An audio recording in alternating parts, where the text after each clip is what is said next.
አንድ የሩሲያ ዜግነት ያለው ሰው ወንድ ልጁን ይዞ ወደ አሜሪካ ለመጓዝ ሞስኮ በሚገኘው ዓለም አቀፍ አውሮፕላን ማረፊያ የፍተሻ ክፍል ደረሰ። ሻንጣው ሲፈተሽ በውስጡ የሌኒንን ምስል የያዘ ቅርጻ ነበረው። የአየር መንገዱ የፍተሻ ሰራተኛ ምንድነው ይሄ በማለት ጥያቄውን አቀረበ። መንገደኛውም ሩስኪ ጓድ፣ ጥያቄህን ያቀረብክበት መንገድ የተሳሳተ ነው። ይህ ማን ነው ብለህ እንጂ ምንድነው ይሄ ብለህ መጠየቅ አልነበረብህም። ለማንኛውም ይህ ሰው ለዓለም ጭቁን ህዝቦች ሲል ደከመኝ ሰለቸኝ ሳይል የታገለ የኮሚዩኒስት ስርዓት አርበኛ ነው።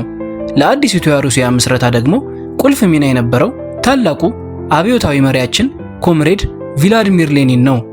የእርሱን ገድል ለመዘከርና በረከቱን ለመቋደስ ስል በሄድኩበት ቦታ ሁሉ ምስሉን በእቅፌ ይዤ ዞራለሁ በማለት ምላሽ ሰጠው። ሩሲያዊው የኢሚግሬሽን ፍተሻና ቁጥጥር መኮንን አጠገቡ ቆሞ በሚናገረው የሀገሩ ዜጋ አስተሳሰብ እጅግ ተደመመ። በግለሰቡ ጽኑ የሌኒን ፍቅርና እምነትም ከልቡ ተደሰተ። እናም መልካም ማለፍ ትችላለህ ጓድ ሲል በክብር ሸኘው። ሩሲያዊውም አሁን ላይ አሜሪካ ደርሷል። የአሜሪካ አየር መንገድ ተርሚናል የፍተሻ ክፍል ውስጥ እየተፈተሸ ነው። የፍተሻ ኦፊሰሩ ሻንጣ ውስጥ ያለውን ቅርጻ ተመለከተ። ምንድነው ይሄ በማለት አሜሪካዊው የጉምሩክ ኦፊሰር ከሩሲያዊ መኮንን ጋር ተመሳሳይ ጥያቄ ያቀረበለት። ሩስኪውም ይቅርታ ጌታዬ፣ ጥያቄህን ያቀረብክበት መንገድ ትክክል አይደለም። ይህ ማን ነው ብለህ እንጂ ምንድነው ይሄ ብለህ መጠየቅ አልነበረብህም አለው። ለማንኛውም አገሬን ለቅቄ ወደዚች ሰላማዊ ምድር የመጣሁት በዚህ ጠማማና እርኩስ ግለሰብ ምክንያት ነው። የዚህ ከይሲ ሰው ፍልስፍና ነው ዓለምን በሁለት ጎራ ከፍሎ ህዝቦችን ባላንጣ ያደረገው። በዚህም ምክንያት ለበርካታ ሀገራት የብጥብጥና የቀውስ ምንጭ ሆኗል። በዚህ ሰው ርዕዮተ ዓለም አያሌ ዜጎች አልቀዋል።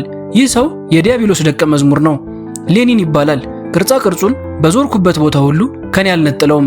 ምክንያቱም ሁሌም ስመለከተው ለመገረም እንዲያመቸኝ ብዬ ነው ከጎኔም አለየው ሲል ምላሽን ሰጠው። አሜሪካዊው የፍተሻ ኦፊሰር በሩሲያዊው እንግዳና ቅንና ስሜት የሚነካ ንግግር ተመሰጠ። እናም ጌታዬ እንኳን በሰላም የአሜሪካን ምድር ረገጡ፣ አሁን ማለፍ ይችላሉ አለው በክብር። መንገደኛው ሩስኪም ወደ ማረፊያው አመራ።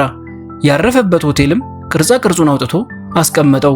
ወንድ ልጁም ቅርጹን ከተመለከተ በኋላ አባዬ ይህ ሰው ማን ነው ሲል አባቱም በሚፈልገው መንገድ ጥያቄ ያቀረበለት።